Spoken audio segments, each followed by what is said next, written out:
Welcome back to Open Your Eyes. We're now moving into our first segment for the morning. Of course, a very healthy conversation, one that we need to have and continue to have, because there are a lot of questions that surround what the leader of the opposition, actually the opposition is supposed to do, how they could strengthen. And that's exactly where we're going this morning, in terms of the strategy of strengthening the opposition. All right? Now, in to talk to us about it, we've got the leader of the opposition, the Honorable Dr. Moses Shyne Barrow, leader of the opposition. Of course, he represents the Mesopotamia constituency within Belize City, and the leader of the United Democratic Party. Good morning, sir. Good morning. Good morning. Good morning. Good morning, everyone. Pleasant good morning, Mesopotamia. The absolutely best constituency. You look like you're in the vehicle circling down and you're weaving down. You know, you've got that pizzazz.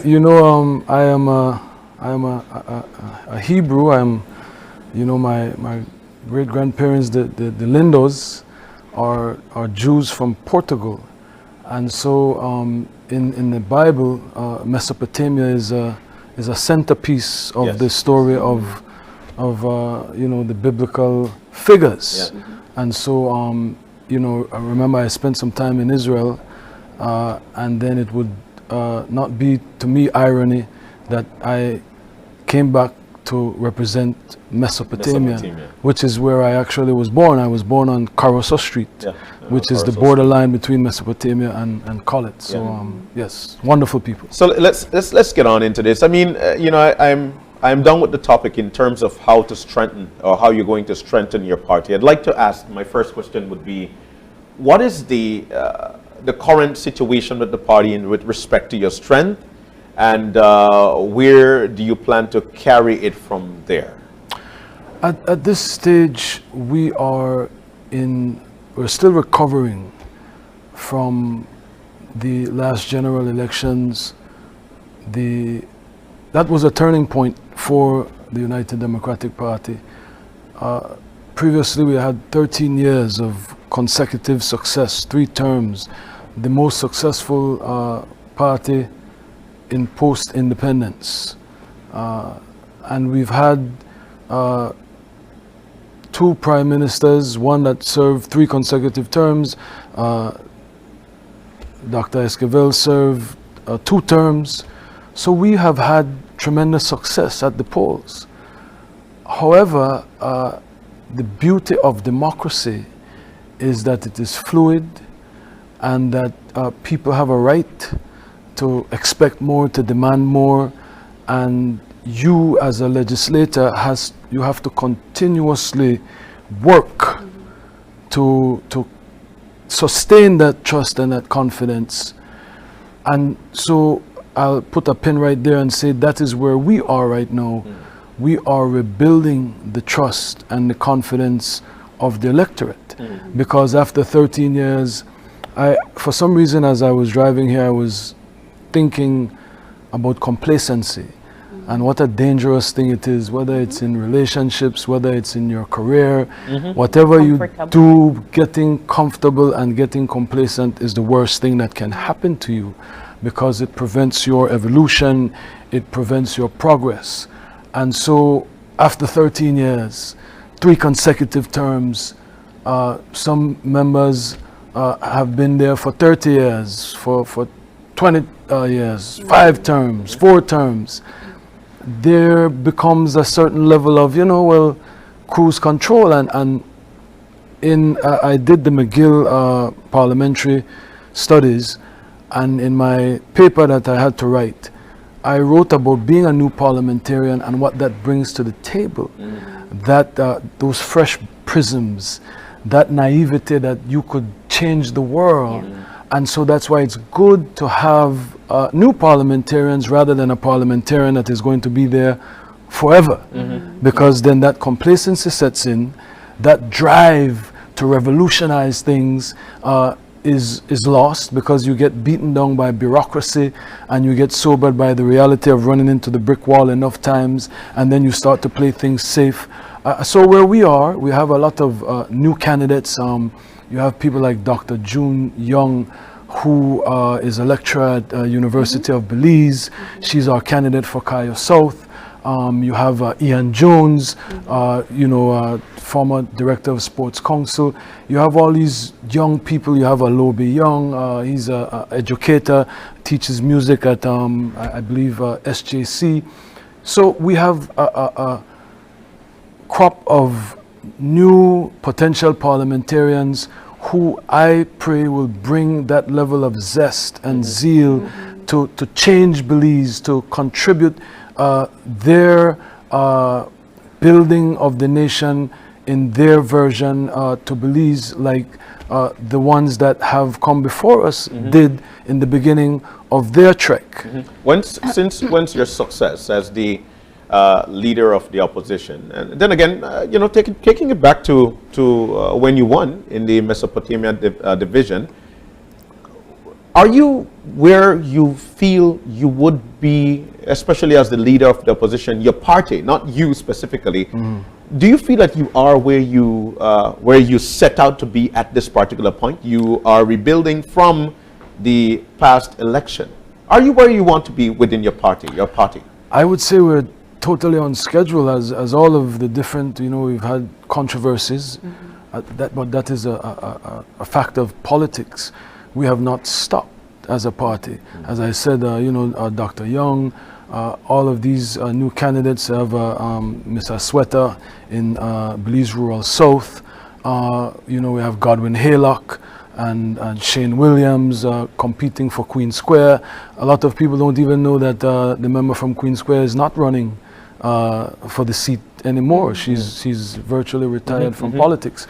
So we are on schedule. When I ran to be party leader, I promised that I would make sure that we were ready for the village councils, regardless of what the detractors say.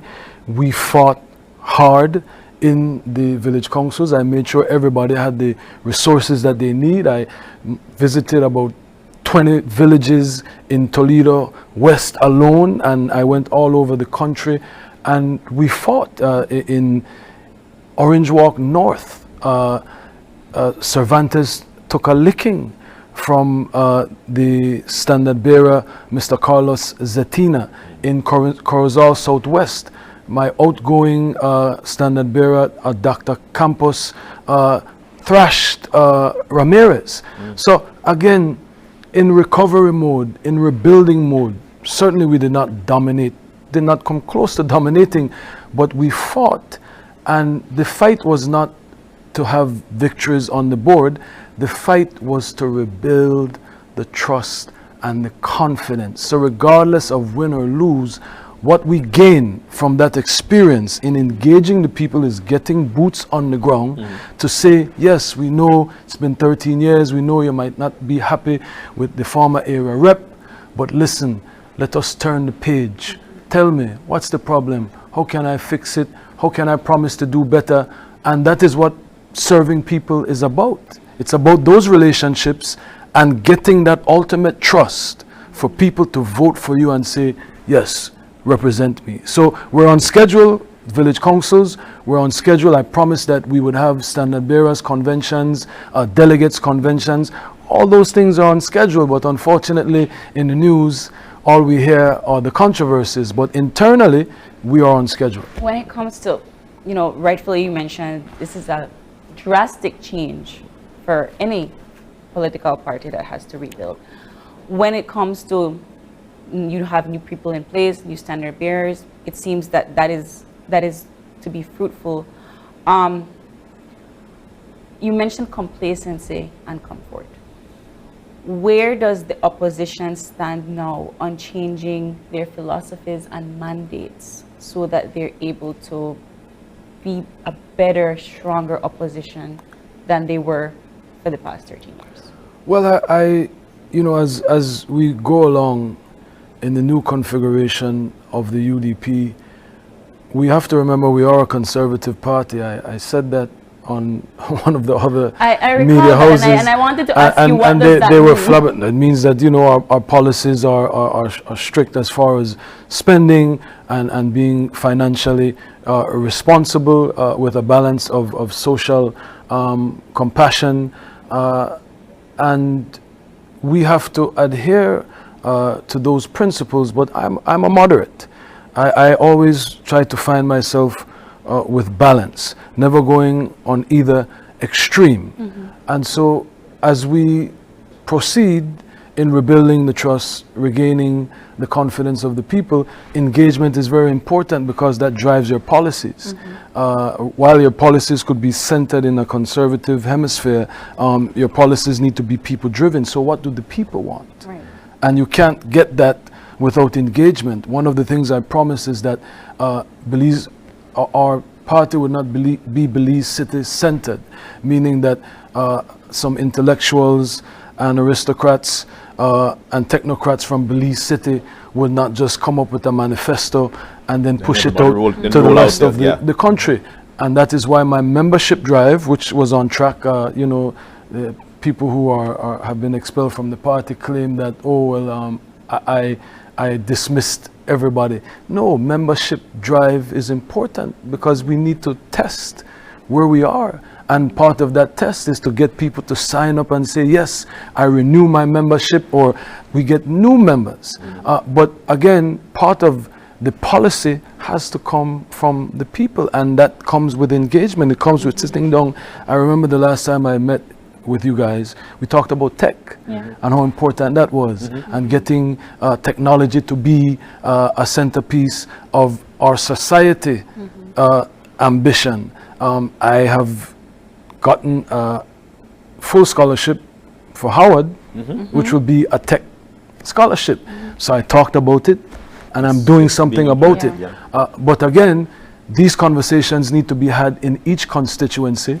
When we meet as a party and we start to create our manifestos and our policy priorities, we have a better policy driven by people once we're engaging. But not everybody wants the same things, right? So you are right now currently rebuilding your membership. You have your campaigns going on. When you develop these policies and your mandates based on what the people tell you, and I'm strictly asking in the light of now you are not just rebuilding for votes, but you are also rebuilding your entire party. Once again, you have new persons. So now that you've taken those conversations, you go back to the table, you go back to the drawing board. How do you develop then policies and mandates that will suit everybody that you've spoken to? Everybody wants an education policy that allows for equal access and greater access. Everybody wants overhaul of the healthcare system, the public healthcare system. Everybody wants economic development.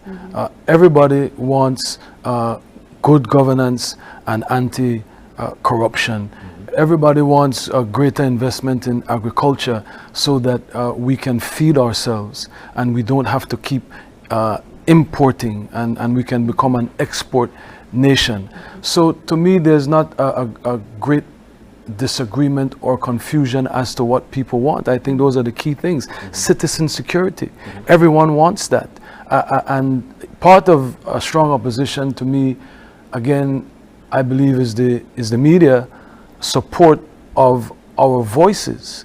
So rather than coming on the talk shows talking about internal controversies, we should be talking about Mr. Owen Tucker, who is a Belizean American, came to invest in Belize and was shot in the head and burnt and thrown in a feeder road. Right? So where is the citizen security? We need to talk about in San Pedro when a businessman coming home from closing his establishment was gunned down in front of his wife. So citizen security is 2 years later, since the new PUP administration, is still a drastic problem. But let me stick a pin there, because let's put this into perspective. The police can't everywhere.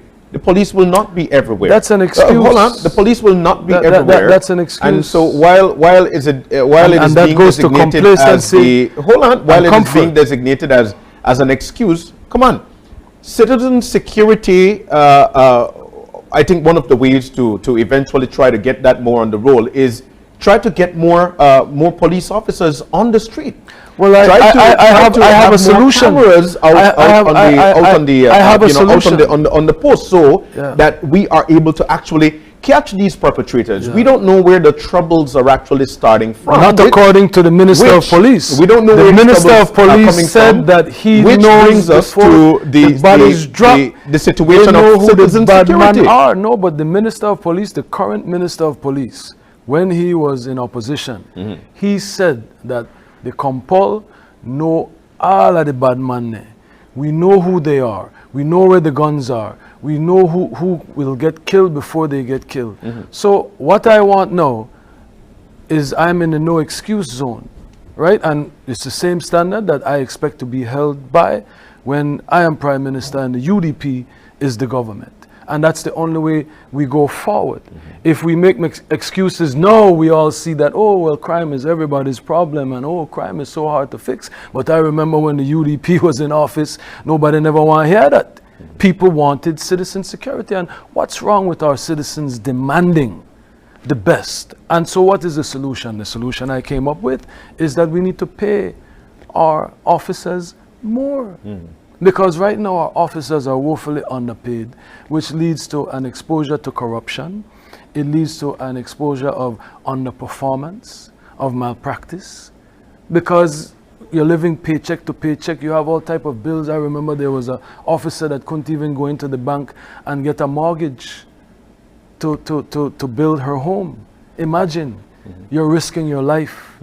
You're enforcing the law. So how do you get the budget to do that? Well, you don't get the budget to do that. You lean on that. That's a private sector issue as far as getting access to mortgages, access to land ownership, access to health care. As far as the payment, we have found in the budget monies for everything. We found money to pay a CCJ settlement. We come to the house with a supplementary every house sitting. So in my view, according to the Prime Minister, the money is there. The economy has recovered. The taxes are performing. It is about priority. I would prefer to drive on a road that is a bit broken up and pay my police officers more than to have a nation that suffers from citizen. But do you realize, Elo, that during the term of the UDP, all these streets were being paved, or all these streets were being, and police officers had the same set of money. They had the same again. So if the PUP Plan Belize said absolutely nothing about infrastructure, zero. They had nothing about infrastructure. So shouldn't they be the government to come in and put the money into citizen security, because that is what they promised. They said that the state of the nation under the UDP was unacceptable.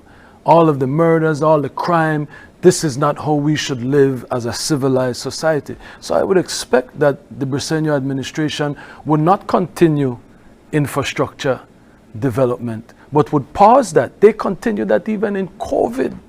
Rather than give people the human development support that they need and respond to the crisis, to the emergency, they continued spending money on roads. I remember my very first debate I was flabbergasted at the amount of money that went into infrastructure from one of the peoples that protested the most as to infrastructure. So again, priority is key.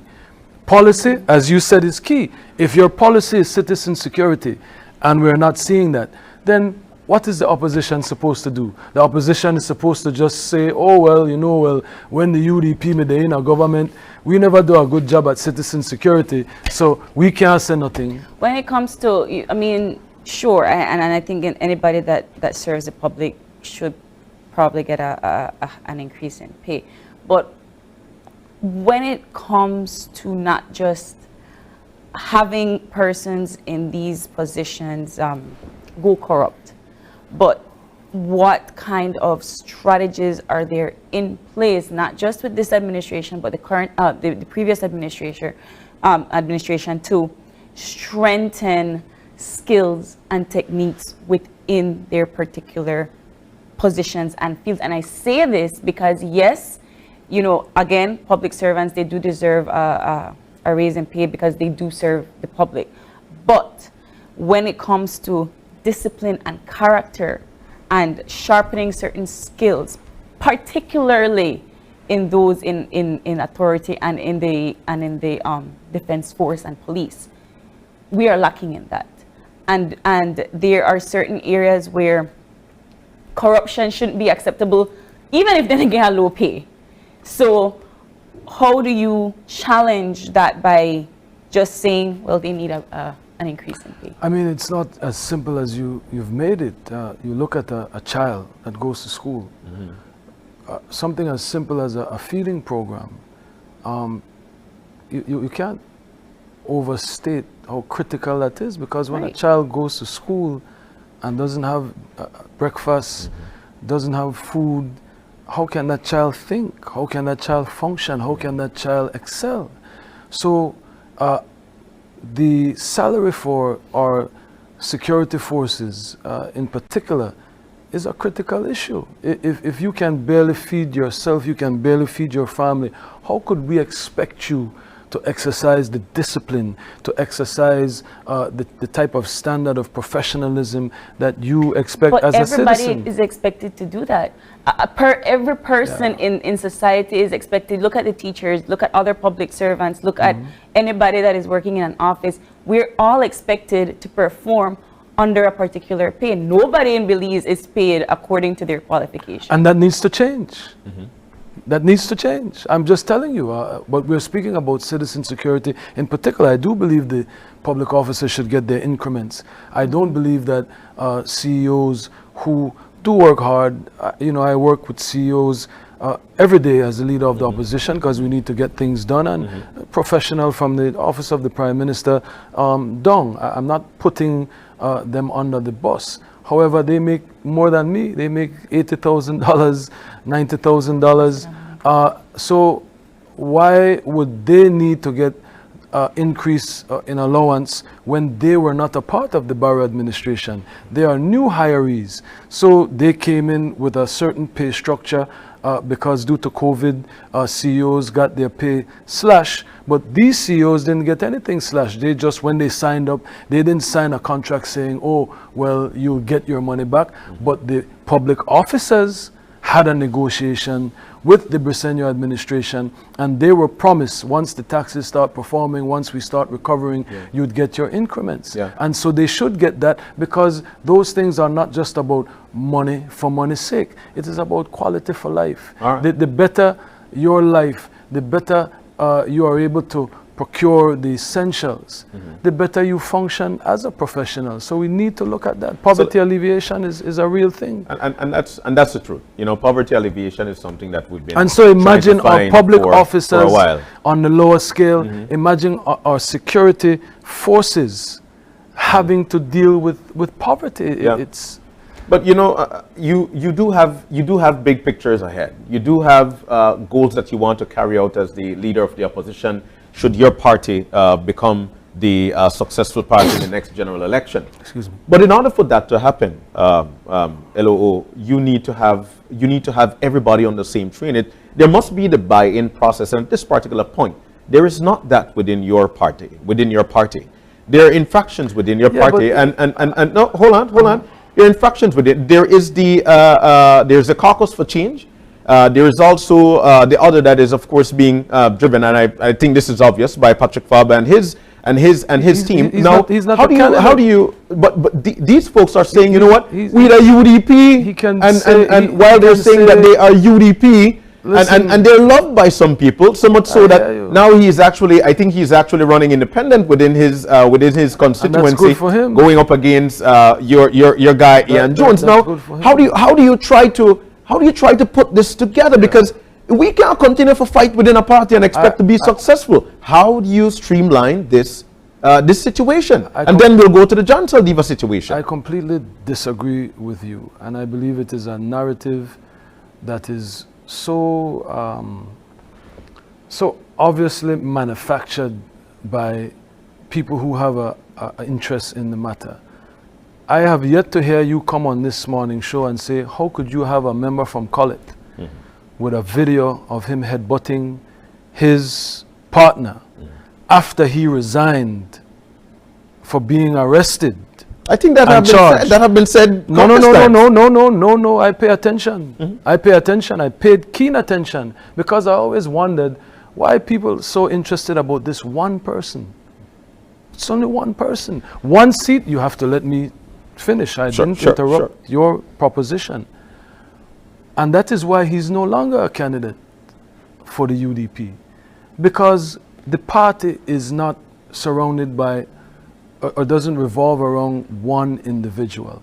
And this narrative that you have, and I will get into it with John Saldivar, the hypocrisy with John Saldivar, oh, he's been accused of corruption multiple times. He should go. You shouldn't even have a special committee. Patrick Farber, accused of personal misconduct, which is tantamount to corruption, resigned, then got caught on video again headbutting the same partner, and the media houses said nothing.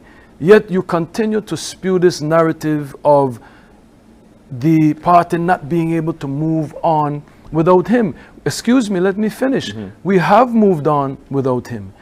Unity is not, does not translate into Patrick Farber being a part of the UDP.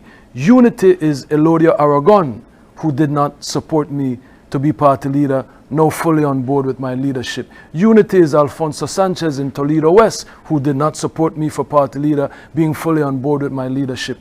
Unity is Giovanni Alamea in Freetown, in Pickstock, OJ Elrington in Freetown.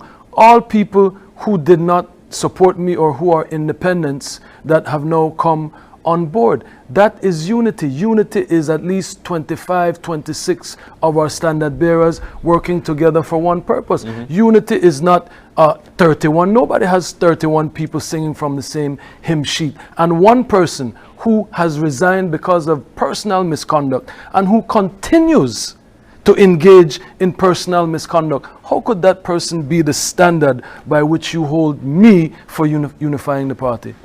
Great response. I really and truly appreciate that. But let's get now to the John Saldivar issue, where I think this one says here that, and this was a story that ran in the news yesterday. The United Democratic Party has written to the U.S. Secretary of State Antony Blinken requesting evidence to prove its assertion that former Minister of National Security John Saldivar, in fact, a significant corrupt individual. Now, with respect to sending your party letter to Secretary Blinken, what do you think the response is going to be like? And as a matter of fact, what's the relationship there? I know that you know personally you've got a great relationship with the mighty U.S.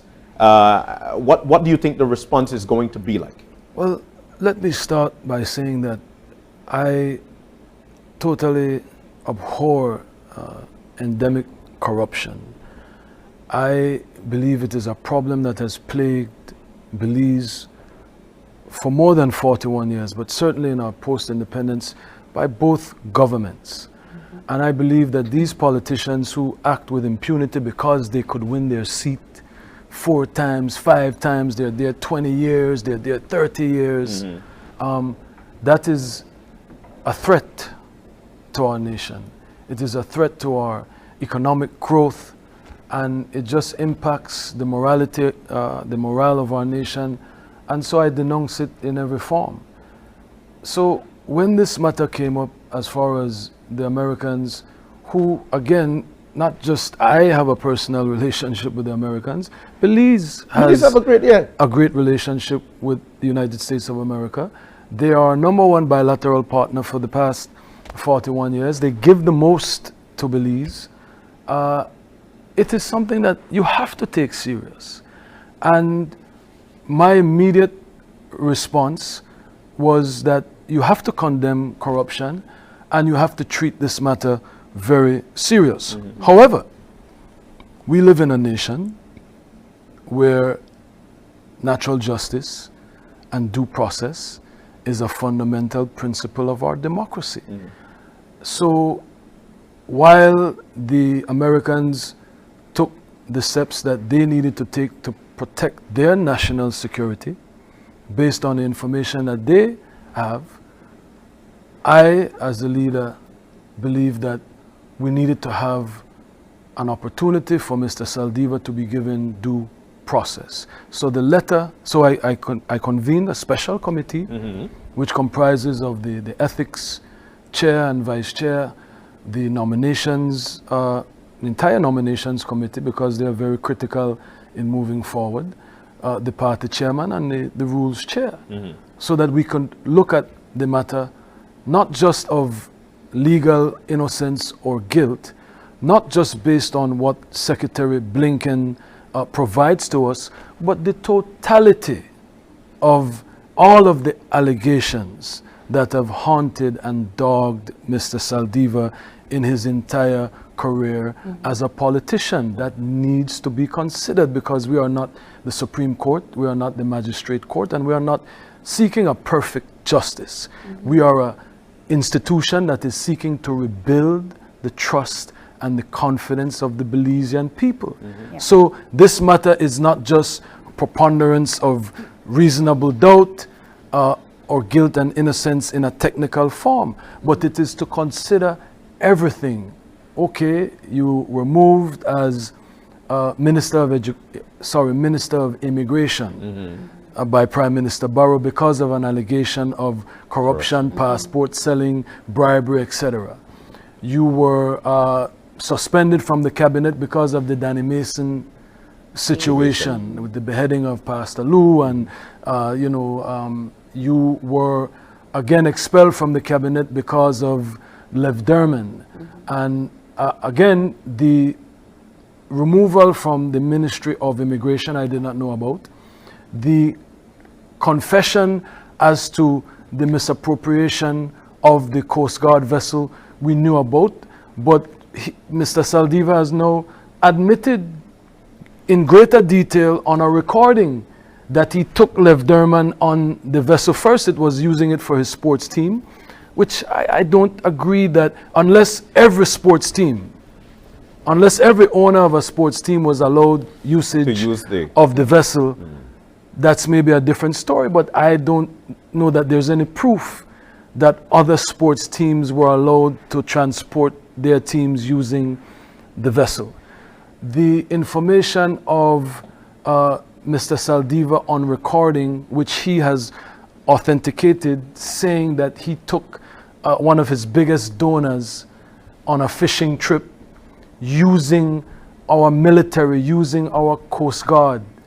He has admitted that that is wrong, and it was an error in judgment. So these are all things that we need to consider, along with the fact that the Americans have, and they've designated the senator from Haiti. They designate a lot of people that they consider corrupt. It is not the end-all, be-all, because we are a sovereign nation. So it is not as if America says and we do. But they are a partner. So we consider it, and we consider all of the other things that I've just laid out for you, which were fluid. We now have a criminal investigation by the Commissioner of Police into the matter of willful suppression.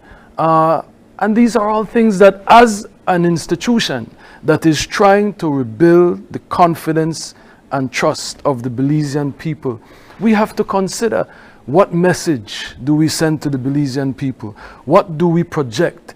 How we treat this matter? So, I mean, you basically laid it all out on the table, and it begs the question as to, you said you are rebuilding your party. You are trying to remove complacency, you're trying to remove comfort, you're trying to rebuild with more forward-thinking persons. So with that being said, and everything that's been laid on the table, why continue with this?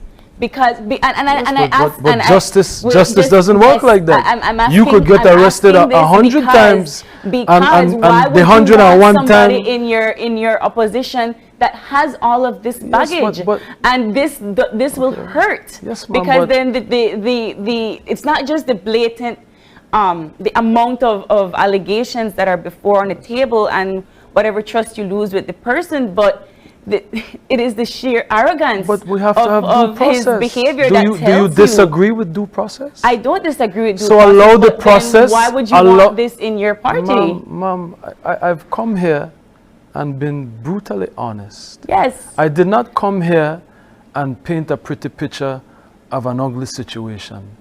But you can't have justice without due process. This idea that, oh, he guilty, guilty, guilty. No, our judiciary, ma'am, our judiciary does not work like that. An institution that will take custody of the judiciary, we will be the next government.